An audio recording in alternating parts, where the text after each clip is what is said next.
ایک اور مسئلہ بھی ہے اس میں کہ بعض اوقات وضو کر لیے آپ مسجد میں گئے یا مسجد میں جانا چاہتے ہیں، کبھی کبھی وسوسہ ہونے لگتا ہے، ایک خیال پیدا ہوتا ہے کہ شاید میرا وضو ٹوٹ گیا، کبھی خاص طور پہ پیٹ میں گڑبڑ ہو، مرچ مسالہ ایسے سالن آپ کھائے ہوئے ہوں یا کبھی اور کوئی بات ہو تو کبھی ڈاؤٹ ہوتا ہے نا کہ شاید وضو ٹوٹ گیا میرا، حالانکہ ٹوٹتا نہیں ہے۔ کبھی مسجد میں ہے تب بھی یہ خیال آتا ہے کہ شاید میرا وضو ٹوٹ گیا، تو ایسی صورت میں کیا کرنا چاہیے؟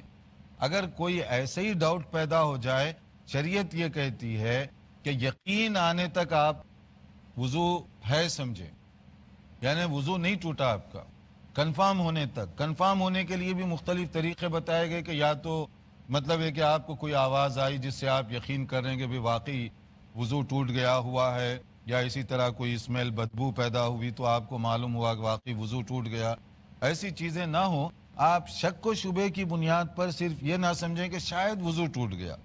آپ جو ہے ایسی صورت میں آپ کا یقین رکھیں کہ وضو نہیں ٹوٹا، آپ کیری آن کرتے رہیں۔ اس کا ایک اور بھی اس میں حکمت ہے، شک و شبے کو آپ جو ہے ایک بار گنجائش دیں گے تو پھر بار بار شک پیدا ہوگا، بار بار آپ کو وسوسے آئیں گے۔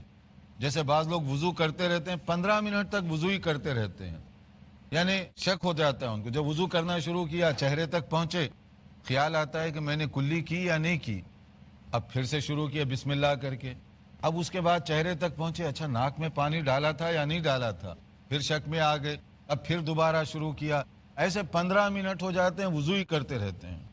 تو یہ شیطانی وسوسے ہیں، ان وسوسے کو اگر لفٹ دیں گے نا، تھوڑی سی گنجائش دیں گے تو پھر وہ ڈیولپ ہوتے جائیں گے۔ اس کا طریقہ یہ ہے، وضو ٹوٹا ہوگا میرا، تو آپ کہیں نہیں ٹوٹا ہوگا، کیوں ٹوٹا؟ تو پھر آپ کو وہ وسوسہ نہیں آئے گا۔ ہاں البتہ یقین ہے آپ کو کسی کیفیت کی وجہ سے، تب جا کر آپ وضو کر لیں، کیونکہ بغیر وضو کے تو نماز نہیں ہوتی۔